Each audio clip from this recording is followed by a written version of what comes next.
Good afternoon and welcome to the Joy Show, where being your unique and authentic self is celebrated. Joy is an acronym for just one you, and coming to know that each one of us is unique and special is what this show is all about. Well, let us begin with our land acknowledgement. I am currently standing on the land known as Toronto. We stand with reverence, committed to the sharing of this land, and I acknowledge the genocide committed here, and I choose to courageously move along a new path, creating reconciliation. This land was stolen from the Anishinaabe. European settlers also stole their culture, their language, their spirituality, and their children.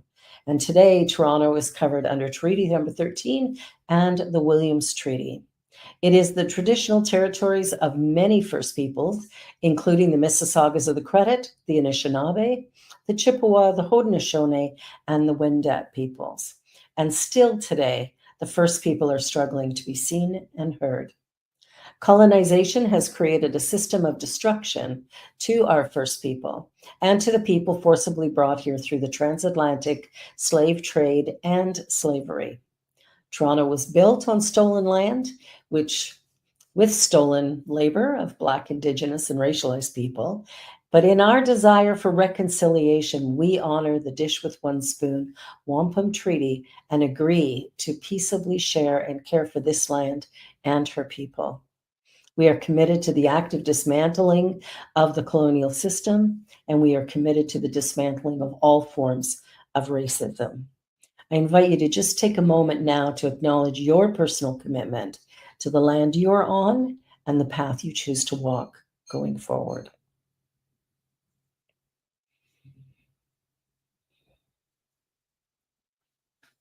Thank you. Miigwech.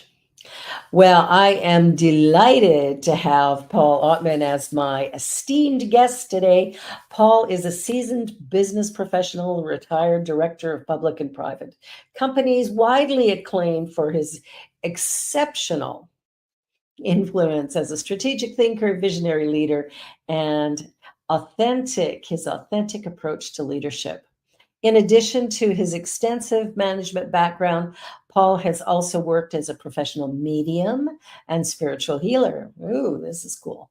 He holds a master teacher degree in Reiki, and today he combines his spiritual nature, authentic leadership style, and business acumen to provide spirit-based coaching and mentoring to senior executives who genuinely seek to make a positive impact in their environments. As an openly gay leader, Paul brings forth a unique perspective that further enriches the diversity of experiences he shares. Welcome, Paul. I am Um, so glad you're here. well, it's a pleasure to be here with you this afternoon. Thank you for including me and inviting me. I'm so glad. Now we have so much to unpack here because you have like a background. You've been around for a I, while doing cool I, things. I've traveled a few miles and have a few war wounds for sure. Well, just before we went live, we were talking about the effect of COVID. And Hmm. you had said something that really spoke to me, and that was your experience at the park behind your house. Can we go back there for a minute Of and course, talk to people about that and then move forward? for sure. So, as I was Yeah. sharing the story with you in June of 2020, while I was doing dishes one afternoon and got to see families in the park actually having lunch and spending quality time together and playing games. And it was actually the first time in the 5 years that we backed onto the park, even though there's two schools there, that I witnessed this experience happening. And I remember my second thought after what I saw was joy was, I wonder how long this will last when the pandemic is over. Will people return to their normal way of living, or will they actually see the gift of quality time together and what that means to actually, continue that ritual of coming to the park and using the space to spend family time together. So unfortunately, although the park is well used by different sports teams and the schools are there, the behavior of families coming together, like we saw during COVID, to use the space, it does not happen. So, It's interesting. I was speaking to someone yesterday about Family Day. and they talk about the different holidays that happen, and that they don't really care about most of them. They don't care about Valentine's Day or even, Thanksgiving. What matters to them is Canada Day and Family Day. And on Family Day, they always do something as a family. They never plan anything else. And I thought that is awesome. Hmm. Come together, we change the story quite a lot, and our families need to come together. Yes, yep. That relationship and that bond or that communion is incredibly important. And it's interesting. I recently watched a show on Netflix called Live to 100. Have you heard of this one, Barbara? Oh, I haven't. So, one second, I'm just going to turn the light on behind me. Yeah. So it's based on the concept of the blue zone. So it is Okay. based in research, and it's an individual that has gone around the world and has dug into why there's these pockets of people that live to be 100 or greater, and they began to break it down to look at the different elements as to what is that's happening. And you would think the normal things, obviously exercise, food. These people are mainly living off of their own gardens. The one that caught me off guard was friendships and communion, and Mm, togetherness. And a lot of these people have solid friendships and traditions that they are together on a regular basis, whether it's within a religious sort of environment or not. And you think about what's happening in the world today, or what you see happening. One of the other things we're talking about is moving to hybrid in terms of even delivering service. yeah, Is I think we're losing that we important are. component of just being present with one another. And I noticed it even in my work days before I finished in this hybrid world.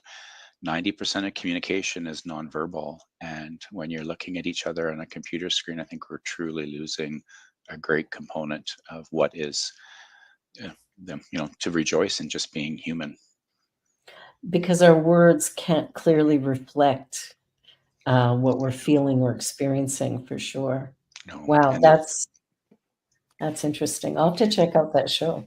yeah, and there's a lot of companies that you would think wouldn't necessarily revert back to in-person work, but Microsoft and Google, you do some of the research and some of the articles that are coming out, and these larger companies that are technology based in many regards are going back to in-person work schedules. And they're realizing that, in a working environment, that sort of creativity and open thinking and challenging each other comes from being in person and growing. Wow. Well, I love that idea, and I'm in the, I've got my my little radar out trying to find the right and perfect spot so we can get back to doing that. I think Hmm. there's so much to be said about that. Now, let's just talk a little bit about your background because you've done a little bit of everything. And you had a moment where there was a switch where you were like Hmm. strictly corporate, and then you had this epiphany, I'll call it. Can you Yep. talk about Yeah, of that? course, of course. So um, it would have been the late 90s, early 2000s. If I think back to that period of time, and we did have a quick chat about it before, I would have said, for the most part, extremely successful. At least the world would have said that. Big Yeah. house, nice cars, great job. All of those components were there. But I just remember a lot of my friends were dying in the late 90s, early 2000s. So every time I turned around, I was going to Oh, two yeah. and three funerals a week. And my dear friend at that time was one of the only HIV primary care physicians in the town I lived in Ontario. So, he was pretty devastated by what was happening, and so we were doing lots of different things together. Anyways, I ended up in the midst of a major depression, and it was really around, you know, the fact I led a dual life, right? I had this corporate life. I was this corporate person. And then, of course, I was gay. I wasn't necessarily out. I never brought the two of them together. So, you live in this world of a gap, as I call it, the Yeah. real you versus the you show the world. And it becomes incredibly exhausting. And I just remember coming home from work one day as my 10-year relationship was dissolving. My father had just passed away, and the echo in my head when the door closed was, "This is not happiness." That's all I heard. "This is not happiness." And I began to unpack what that meant, because I thought, you can't live like this. This is just not sustainable, and it wasn't healthy. And I was in the midst of a major, major, deep depression that just had taken me offside, and I just couldn't put thoughts together, or what I needed to do with my life. And so I went to meditation. I decided to go back to a yoga practice, Yeah. and to go to a meditation class. And the woman leading the meditation class, Valerie Pickles, is now owns a spiritual bed and breakfast in the Yucatan in Mexico. And she introduced me to the spiritualist church, the faith of that. She introduced me to Reiki, and to many different things. And my life began to, slowly turn around, and the darkness began to shed. And I just thought, okay, I need to take control of my own life. Up until that point in time, I was very good about projecting outwardly. This isn't my fault. I'm not, I'm not to blame for this, right? Although when you think about it, the common denominator, when you start to see the patterns, or actually look at the patterns, is really um, me, right? Wherever I go, there I am, right? And you It's true. eventually, at some point in your life, or in my life, I decided to take inventory and stock, and realize that, wait a minute, I'm the common denominator, and wherever I go, there I am. So I guess I better figure out the gap, and what is the real me, and what I'm showing to the world, and what the impact is. And so I began that process and began to unpack it. And we grew up. I grew up in a very hardworking middle class family. My parents had a farm. They both worked in town. For my mother, Christianity, or being Catholic, was extremely important, and she wanted us to Mhm. be raised in that sort of framework. And I grew to appreciate religion as I got older. When I grew up, though, that was a fear-based concept to me, and that Yeah, didn't go over well, because I struggled on multiple levels being of different, right? course. You know, Yeah. and my parents didn't maybe understand either how to figure out what was going on for me. I wanted really nothing to do with the farm. I wanted an education. I wanted everything different than what my parents might have been acclimatized to. And growing up Yeah. in a fear-based religion, I learned very quickly to not say anything, because I had knowledge, or I saw things, or I was told things as a child, just like we all, young kids are, right? They're Mhm. very connected still.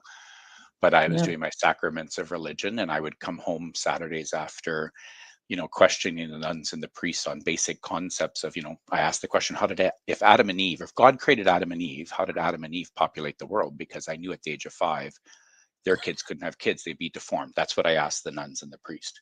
So that got me into trouble at that point in time. Oh, you rebel, you.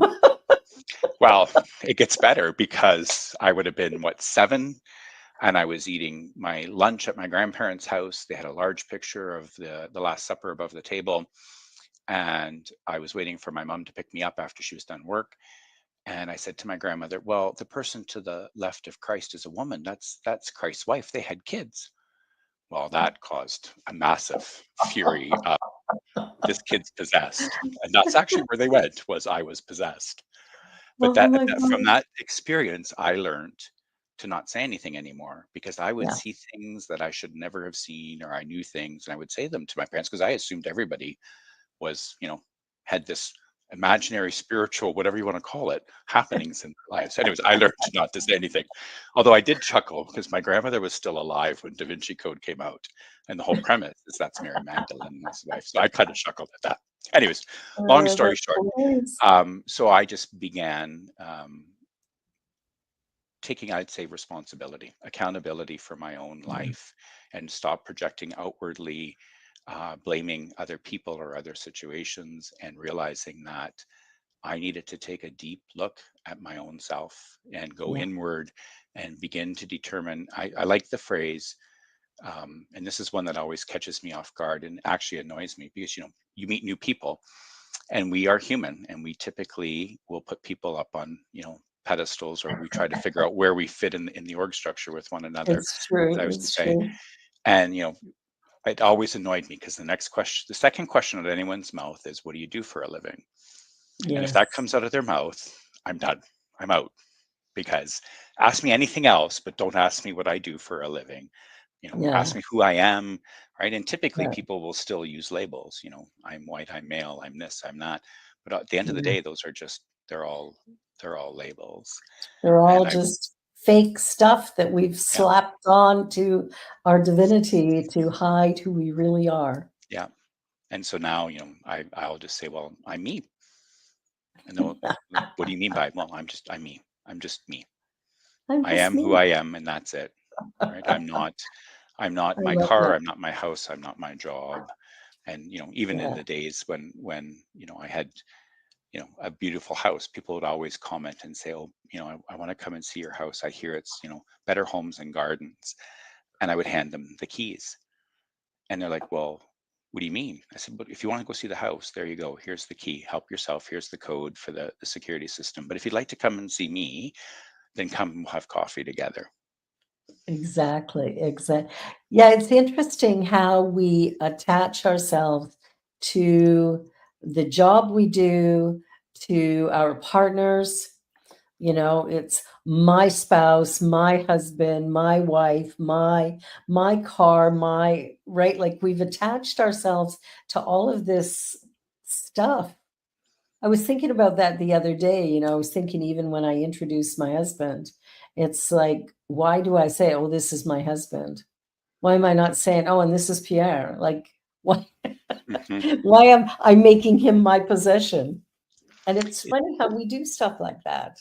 And it's interesting when you begin to think about your overall, I call it my level of consciousness or my awareness, my mindfulness maybe is the right word, right? Because it's Mindfulness, yeah. my mindfulness is my filters, my approach to the world, the way in which I choose to perceive a situation or what's happening, versus in my definition of consciousness is the greater world, the greater Yeah. consciousness. And it's interesting you brought that up, because I had somebody actually introduce themselves as, well, I'm Frank's wife. And I thought to myself, again, what do you say in that moment in time? Because you have to meet somebody where they're at. And I You thought, oh, that's do. interesting. So you show up in the Mhm. world as Frank's wife. And so then I ask Yeah. the question, so, and I make light of it. Well, so who is Frank's wife? Tell me about Yeah. Frank's wife. Like, I'm sure you have a name, right? Yeah. That kind of, Who are you? and it's It's just, again, yeah. it's the use of language or the Mhm. use of words can really tell you a lot about a person, a situation, what's Yeah. happening around them, and where they're at. And it's interesting right now with all the change that's going on, especially around, non-binary, trans, the idea of who I am, and the resistance that, y- a lot of people have to this new languaging that's happening. And Hmm. I'm fascinated by it because for me, how you choose to live your life is up to you. And why would I worry about it? If your I life works for you and my life works for me, let's just meet and chat about what we do and how much we love it and see where the connections actually are rather than going, oh, I don't know why you do that. That's ridiculous. It's so and I'm not up to speed on politics across Canada at the moment, but I'll use Saskatchewan in this moment in time, where the government actually has stepped in and basically put an order in place around the use of pronouns, and in certain ages being able to change and or use pronouns in the school system. And okay, I think, well, that's interesting. So why is that? Why is society um, having a difficult time with it right now, especially in the school system? What's really truly transpiring behind it that people are again upset? And may not be a good conversation to have here, but the same in the U.S. is happening with abortion and reverting the laws yeah, around abortion. And I try my best in every situation to not pass judgment, but to ask curious questions. It was one of my go-tos in my role as a leader running large departments. It's even now I try not to judge, but I think to myself, what is the root cause in this moment in time that would cause society to want to backtrack on rules, of engagement or laws that have been in place for many, many decades. And then I think to myself, what church, state, and or person has the right to tell another person, in this case a female, what she can and cannot do with her body? Yeah. Anyways, that's probably down the wrong rabbit hole today, but Well, I kind of like rabbit holes, so it's all good.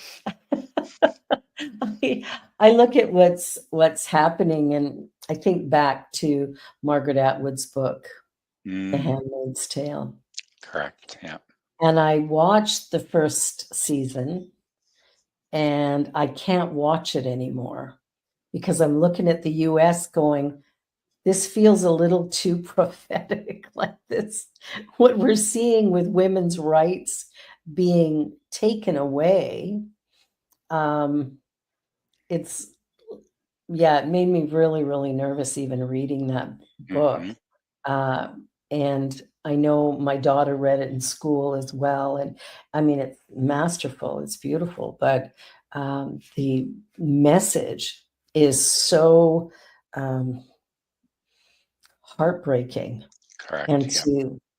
to all of see some of the things that are happening around human rights in the United States. We talk about third world countries that don't have, certain rights, but we're talking right here in North America, where you would think human life meant something. And then you've got pro-lifers who are going out and killing abortion doctors or nurses working in the field, or even people who show up at a clinic. So how do you justify killing somebody on one side and not on the other? And the fact that women who have problem pregnancies hmm could kill them, they're not allowing them to have an abortion either. No, no, no. Or if So there's actually, I believe, a case at the moment in time before the court in the U.S. where it's a fairly young female who was raped and she's pregnant, and her parents are saying, "No, you'll carry the child to term."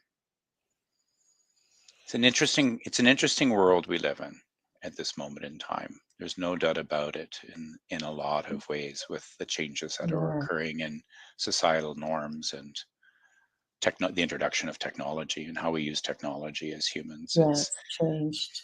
there's a an author, Yuval Noah Harari. I don't know if you've ever read any of his books, and he's Mm. written 3 books: *Sapiens*, *Homo Deus*, and *21 Oh, Lessons I for the I have 21st Century*. *Sapiens* on my shelf. I haven't read it though.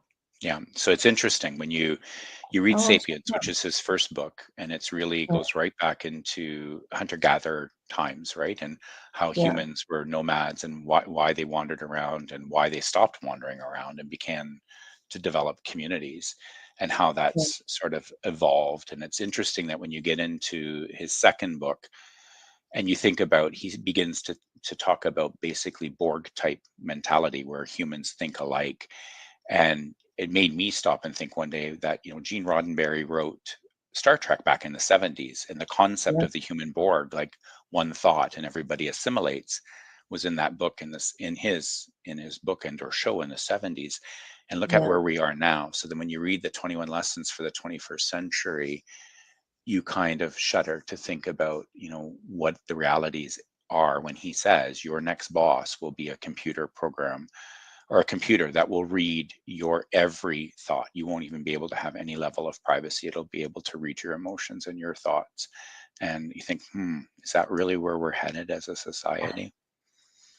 Well, and what's interesting to me is that with everything that's going on right now, like all of the stuff, like I remember being raised in a household where what happens in the house stays in the house. hmm You never air your dirty laundry. Correct. Well, right now, everybody's airing their dirty laundry.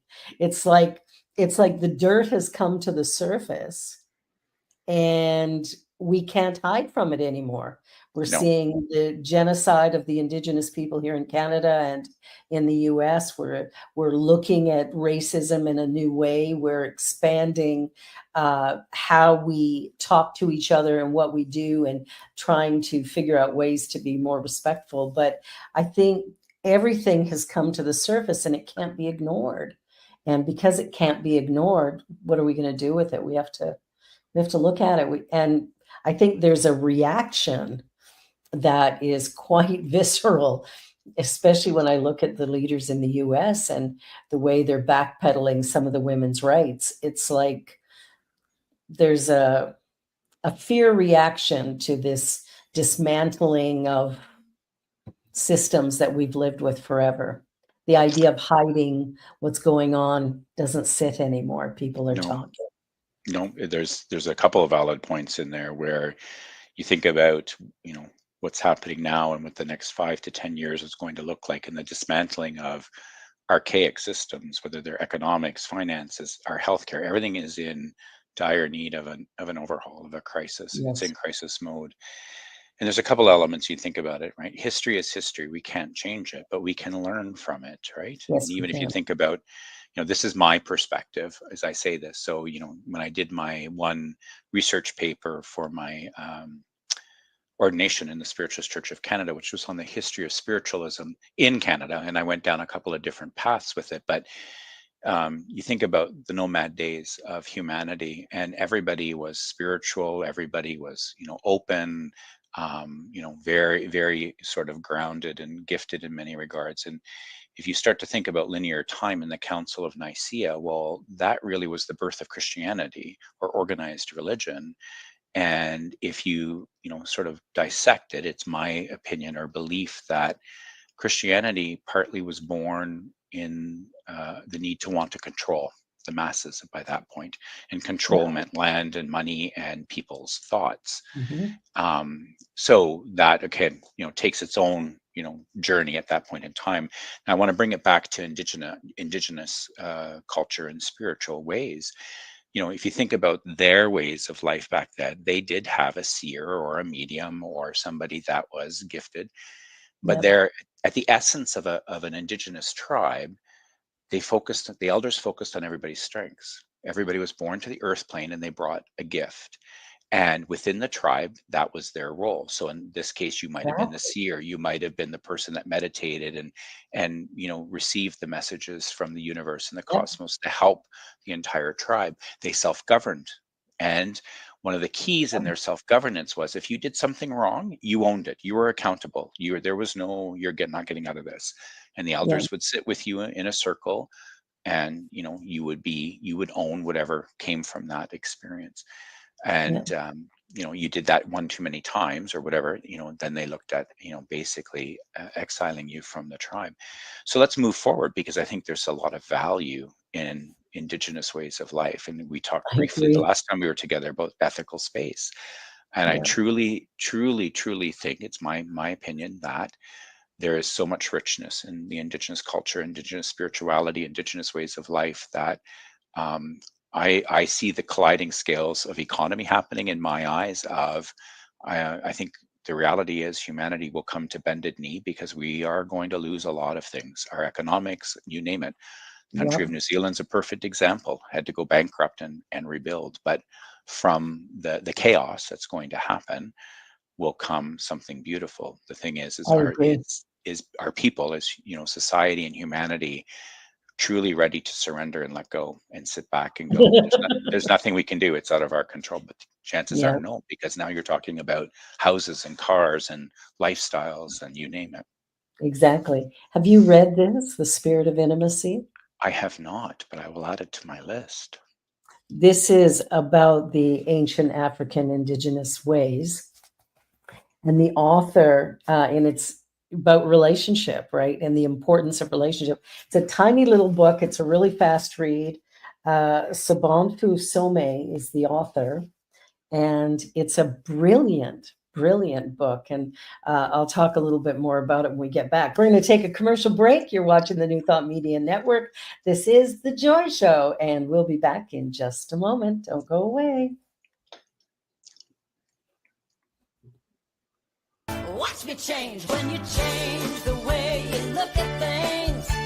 The things you look at change. When you change the way you look at things, the things you look at change. When you change the way you look at things, the things you look at change.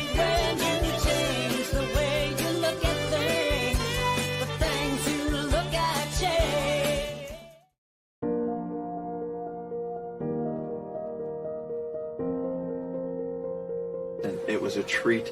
It was a bonding. It was a celebration of men. It was a celebration of men who want to deepen in their spiritual awareness of one another, of themselves. Welcome. We are a brotherhood of spiritually minded and open-hearted positive men. We invite you to join us.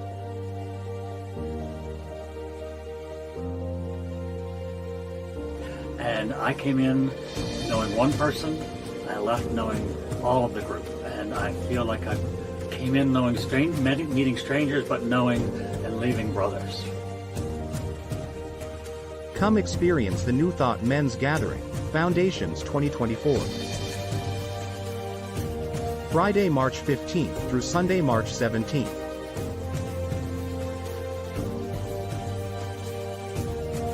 With Reverend Robert Brzezinski, Reverend Patrick Creelman, Reverend Eamon Duffy, and special guest musician Jamie Lula. In Vernonia, Oregon, at Camp Cedar Ridge.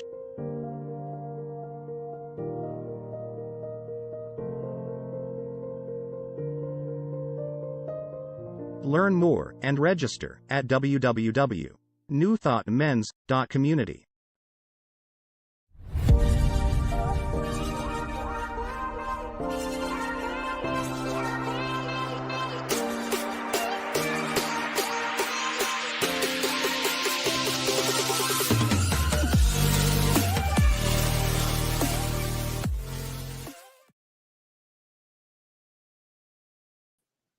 Well, welcome back. Welcome back. So when we went to break, I was just mentioning the book, The Spirit of Intimacy. And this book is really about some of those traditions that really focus on the importance of relationships. And one of the things I love the most is she goes back to her home in Africa, and she's trying to convince her mom to come and live with her. And she goes, "Oh, my husband and I, we have this great big house." And her mom is like, "For just the two of you?" And she said, "I couldn't go there. I couldn't live like that." You know, she's used to having a community. She's used to having all these people around her, and to go and live with just two, like, how do you survive that way? And it's interesting because in North America, that's what we do. We can't wait to get away from our family and stuff and live on our own. And yet in indigenous cultures, that would be a horrible thing to do. Correct. There'd be multiple generations that live together Yeah. in And that there's case. benefit to that. There is, actually. There really is. It takes a village to raise a child. It does. Yeah. And those of us of an age actually have a lot more patience than the young ones who have the ability. Now, isn't that an interesting concept? The age, right? With age, I remember my mother would say, comes wisdom. And Yeah. when you stop to reflect on your journey to where you are today, I Yeah. often think to myself, now, wouldn't it be nice if I had some of this wisdom back then, right? And or listen to the words of advice from, in this case, the Exactly. elders or my mother in those moments in time. Well, that's the thing is we haven't paid much attention to some of it because we're, rebellious teenagers or young 20-somethings going, "Oh, I'm going to go out and do my thing." And, away we go trying to earn money, thinking that's going to bring us satisfaction and peace of mind. And all it does is create conflict. So it's interesting. So you think about, what is the greatest teacher in your life or the greatest mentor in your life? And after losing a few very close friends many, many, many years ago, I continued on to volunteer in the cancer hospice and the end of life care facilities, just because I was, humbled and very impressed by what had transpired. Yeah. And I remember going through the training, and then when I was done my training, I panicked. And I thought to myself, well, I'm now going to go into the cancer hospice or the end of life care facilities, but I don't know these people. I don't have an existing relationship with them. I'm walking into the bedrooms or to the rooms of perfect strangers and trying to build a rapport and a connection with them. And I did. I had, spent a number, about 7 years afterwards, doing night sits with different people so their families could, have some rest, or in community getting groceries or taking them for their appointments. And I just remember every time I left, and, I'm in my 30s, and thinking to myself, but for the grace of God, go I, in that sense. And just being able to be in the presence of people, and what I refer to it then as sacred space, because they're letting me into their space in their final hours or their final days. But the rawness and the realness of their feelings and their emotions, and the conversations that I was Oh, beautiful. privileged to as a perfect stranger, right? Yeah. Because for them, I didn't have any attachment to a relationship or to an outcome, or Yeah. to, what they were feeling. I could just listen. I could hold their hand. I could, say to them from my perspective, questions I would get asked is, what is it like to die? Or what do you think it's going to be like on the other side, when they're in the midst of having a lot of fear about, maybe some of the decisions they made in their life, and feeling they're going to be judged. But that taught me in life probably one of the greatest lessons, right? Because I heard the same things over and over and over again. I wish I would have. I wish I would have not. I wish I would have this or that. Yeah. And it was really about not living life in regret at that point in time. Mhm. That Yeah. because when time is a not replaceable commodity, nor is our health or our happiness. So, Exactly. and if you're not happy, then you need to do something about it. You have the control, or you have the power, or be empowered to ensure that, as long as your intentions are pure, is to go and find happiness in this world. And And I it learned that. exists. Yep. Yeah. And happiness does not come in material form. Yes, Nope. we do require a roof over our head and food, right? There are the Maslow hierarchy of needs, but they talk about the wisdom as you get older and what becomes more and more important. And if I think back to my 20s, what was important to what is important now, and it's all about love. It's everything money can't buy: relationships, companionship, all the things that, Yeah. again, just, Cuddling with your puppy. yeah, That's it's, as you, one's on my lap and one's at my feet, right? Well, that's the thing. I remember a couple of years ago, my ex-husband got sick and passed away. And he's the father of my sons. And our first year of divorce was really contentious, but then we became very good friends because we Hmm. knew for our children's sake we needed to get along. But we did. We developed a really close friendship. And he got sick. He had retired, and then he had 1 year where him and my son would go golfing a couple of times a week. They were doing all kinds of fun stuff, having a great time. Ken was healthy and strong and had lost weight. He was taking care of his health. He was doing really well. And he wakes up one morning that he's supposed to golf with my son, and he phones him up and says, I've got a really bad headache. I'm just going to lie down and see if it'll pass. And it got so bad, he called EMS and they sent an ambulance out, and they went, it's probably nothing, but we'll take you to the hospital just to be sure. And they did a CAT scan and went, no, we're not seeing anything. And so the next morning they said, you can leave. And he said, I don't think I can. And he went to get out of bed and he couldn't stand. He was paralyzed. And so they put him back in the bed. And by the end of Friday, he was a quadriplegic. By Sunday, he could no longer breathe on his own. So they transferred him to another hospital that could handle, whatever it was that was going on with him, because they didn't know. And they did an MRI and found a cavernoma, which was right at the base of the Basic. skull here. Hmm. So it had ruptured and was bleeding into the spinal column, which is what severed off all of his abilities.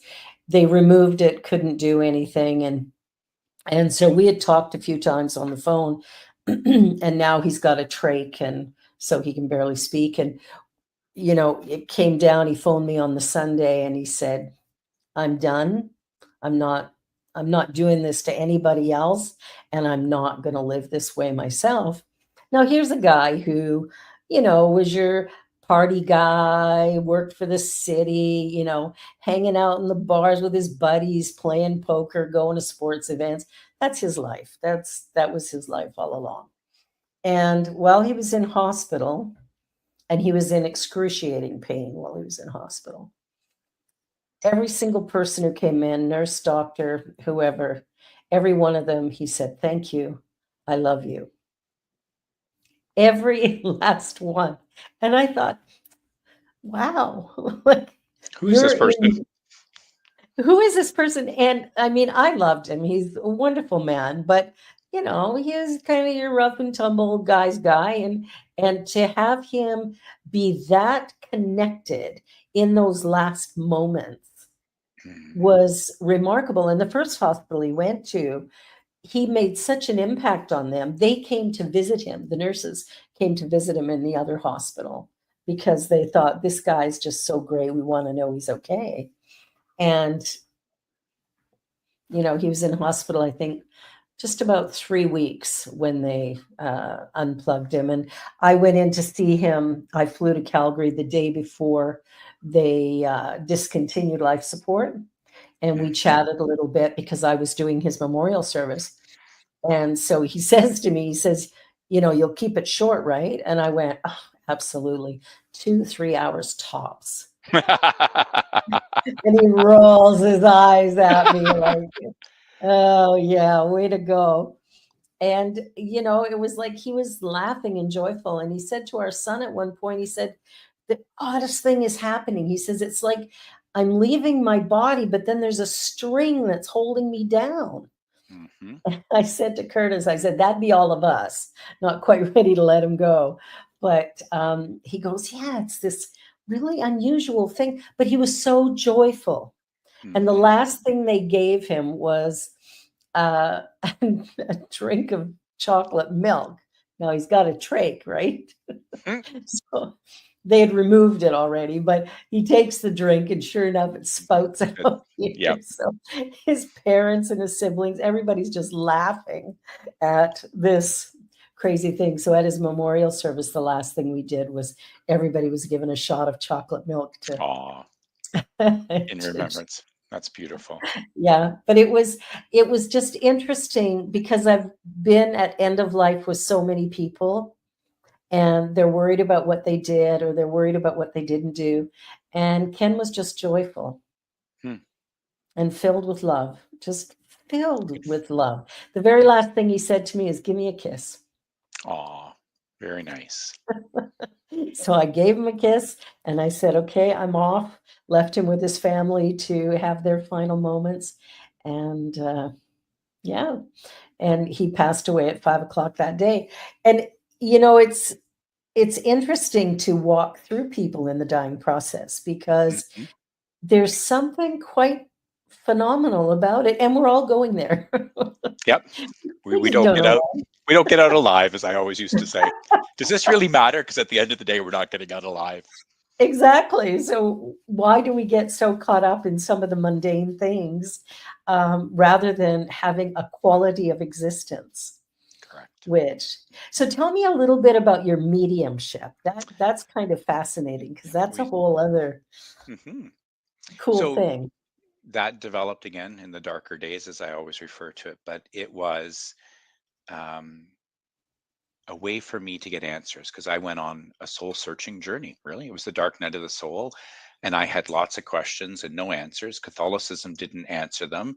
I Right. wasn't happy in my existence in my material world, and I was always fascinated by religion and had tried out different religions, but still just didn't feel whole, complete. There was all these unanswered questions, and then of course I landed at the Spiritualist Church in Galt, and all of a sudden felt like I belonged. So I think that's a lot Yeah, deeper than just trying to find the answers of absolutely. life, but never feeling that I truly belonged, always leading the dual life. And now all of a sudden it didn't matter who I was, it didn't matter my sexuality. I heard an entirely different message Mm, around the understanding of religion or spirituality, and I truly connected for the first time in my life. And so I went down the avenues of learning, spiritual healing through the church, developing as a medium, so going to circle, as they called it, every week. And as a child, I was, all children are connected. We're all connected. It's not a gift. It's part of our innate right to it's our part birth. of us, yeah. But that really clicked back on for me, right? Because now I was in an environment that was supportive and understanding and could, answer questions and guide me. And of course, the doors opened back up again, and I started getting messages, whether they were clairvoyant, clairaudient, clairsentient, see with my physical eye.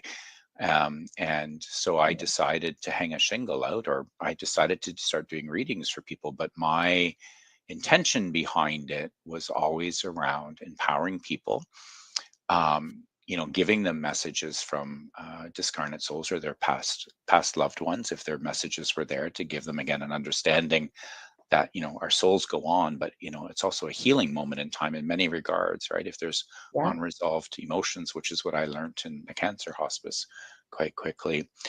And so I had again developed a business when I was in Cambridge, and I had 10 readings a day, booked 6 and 9 months in advance. And it was half-hour readings.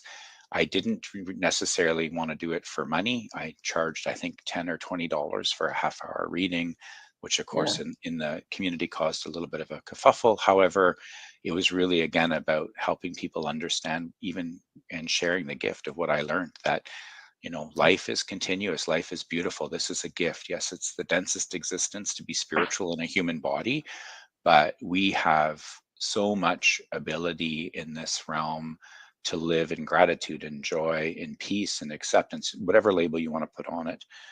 So I enjoyed those years, and I did that for a number of years until, ironically, my mom was living with me, and I knew she was going to pass away. I knew what year, I just didn't know what month, and she passed away quite suddenly. And it actually caught me incredibly off guard, even though I knew it was coming. It just Wow. was a massive blow for me again. And I needed a break. I needed a break on every level after she was gone. And Yeah. so I packed in doing that for a number of months. And then I got picked up by a headhunter, and then I moved west. So once I moved out here in 2011, I didn't really do a whole heck of a lot in terms of spiritual healings or mediumship. And, unless people asked, you know, I'm 3,000 kilometers away from my sort of my base of where I began. And it wasn't until now, that I've retired, that I've started back up, doing Yeah. mediumship type practices for people. But all of my working career, I always looked at my team as a mind, a body, and a soul. I learned that the hard way, right? I know, in my early days, I was driven by money and materialistic wealth and all of that stuff, and that changed because I realized, you don't take it with you. You came into this world with nothing, and you leave with nothing. What matters is the lessons that you have experienced, and it's all about experience while you're on the earth plane. So I took a very different tact. I did a 180 in the way I decided to show up every day, and how I would choose to lead, and the fact that I would embrace people where they were at, regardless of what was going on, is to truly understand, what's happening for them, and focus on their strengths and who they are as people, their gifts to the earth plane. It's a conversation I even had with my siblings when their kids were young, right? They're born, Alicia's born this way, and Melissa's this, Nicole is this, right? So let's set them up for success, right? Yeah, they've got to go through school. Yeah, they got to pass math and geography, but that's not who they are, and it's irrelevant. Exactly. Yeah. Let's as their parents and as their supporters, let's position them for success. And I did the same in the work environment, unionized, non-unionized, and Doesn't the matter. the end result was my peer group and anybody that worked with me adored me and loved me as a boss, because they never had that experience before. But Yeah. when you looked at the C-suite or anybody above me, they were miffed. They just absolutely didn't know how to connect with me, want to connect with me, understand me, but they saw the results. But They you're saw what never, you were doing, but couldn't yeah, figure it out. yeah, you're never going to break the glass ceiling and come and join us at the table. And I would have numerous conversations about the what and the how. The what is irrelevant. We can easily produce blue widgets today and red ones tomorrow, but it's a matter of how we want to do it. And you can make such an incredible difference in someone's life. You don't have to be a leader, but just think about this most simplest reaction to someone, that's a perfect stranger. It doesn't even Yeah. have to be somebody you know. So yesterday I happened to stop at the vet to get a bag of dog food, And I happened to be standing at the door where, this particular room is where they actually put pets down.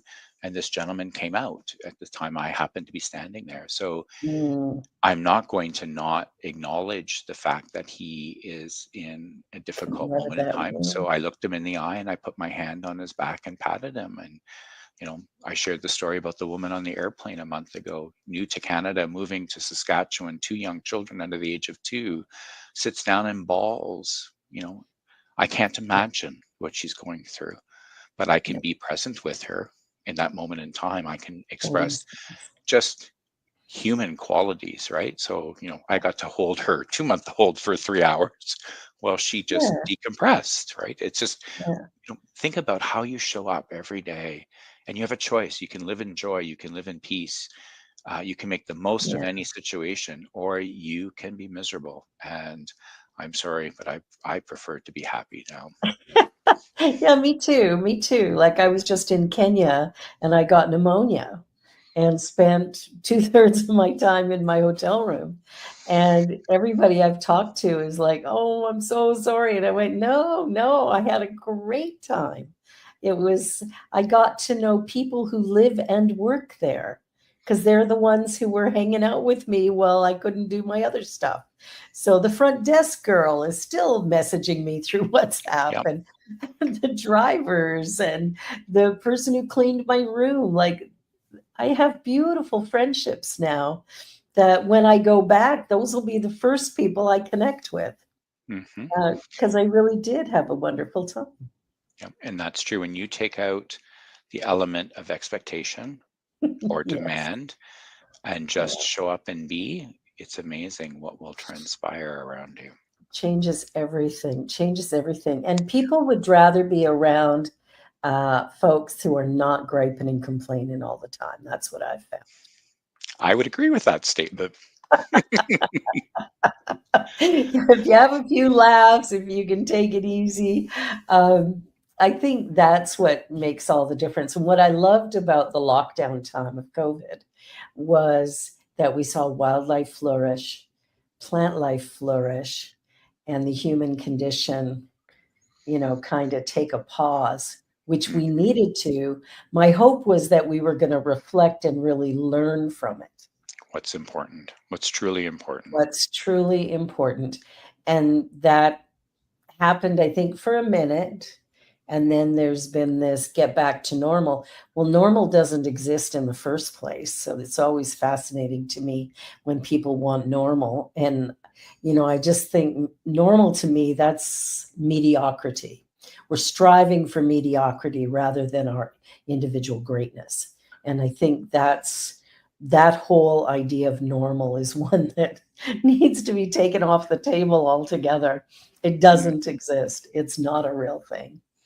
And well, define normal, right? Like you said, Define it. normal is different to everybody, right? Exactly. Yeah, Um, depending on peop, how you were raised, where you were raised, where you live. Yeah.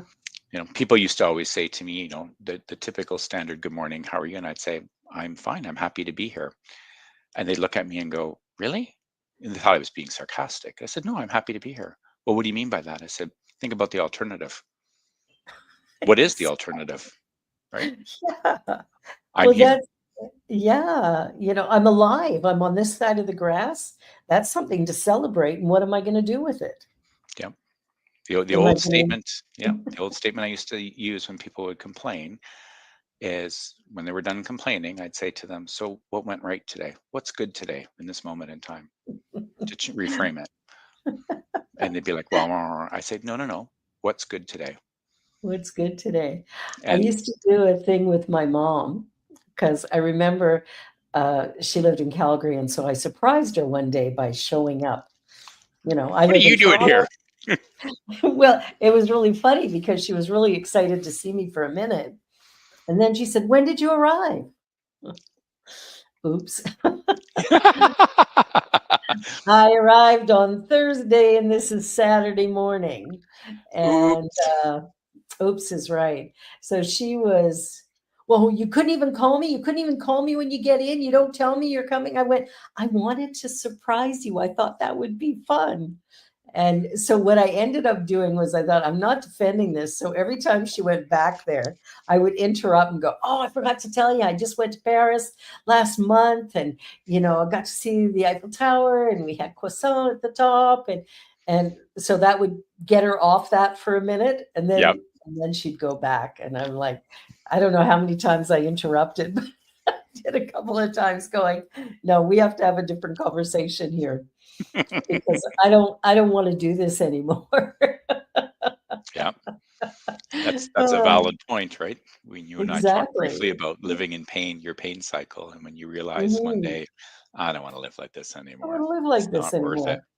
I want to be happy. So exactly, happy's good. So we're down to our last couple of minutes. And so what is one thing you would hope people would take away from this conversation? Look at that beautiful little dog. Oh, Yeah, our little foster pup. Or every foster time I failure. see him, I just want to grab him and snuggle. Yeah. What I would say to everyone is take a moment every day just to stop and reflect. Whatever that looks like for you, whether it's in the car, whether it's before you go to sleep every day. And I realize everybody leads busy lives, multiple demands, but just take a moment every day to stop and reflect and find one good thing that happened that day and focus on the beauty and the joy of it, and continue to build every day. We have to look, you have to look after yourself mentally, Yeah, physically, and spiritually. So take time for you every day and just decide who gets the best version of you every day. And I hope it's your family, your relationships, and not your workplace. That's one lesson I learned painfully, is who gets the best version of me at the end who of every gets the day. best version? I love that, Paul. That's awesome. One of the things I discovered a few months ago was that I work a lot, and I love my work, and I work a lot. And I realized that's not balance. No. And so I asked myself the question, like, if you could do anything you wanted to do that would bring you joy, what would you do? And I thought the first thing that came to mind was play the piano. I played for a brief time as a teenager, and then, of course, quit, because that's what teenagers do. And I have regretted it my entire life. And so I haven't played in what would be 52 years, Hmm. and just started taking piano lessons just before Christmas. So I'm so excited. I do Good my for you. scales and practice and practice and practice, and it's moving along a lot slower than I expected, because I thought, I should just be genius at it. But I'm having so much fun and just challenging myself to be able to play. So that would be my gift to everybody watching, is be who you are. Do things that bring you joy, whatever that looks Yep. like. Don't worry about other people and what they think about your joy. And then Exactly. share those precious moments with the people you love, Exactly. and tell them all the time how much you love them. Yep. Because you never know. Live every day like it's your last. Yeah, You never know, right? So you have to enjoy it. It's you been a really pleasure. do. This has been a joy. Thank you so much, Paul. This has been a great conversation, and have a most beautiful week. And for everybody watching, please be sure to like, share, and subscribe. And you're watching the New Thought Media Network. This is The Joy Show, and I'm Barbara Jean. My pronouns, she, they. Have a wonderful weekend. Be well, everyone. Be well. On behalf of everyone at New Thought Media Network, thank you for being a member of our virtual family.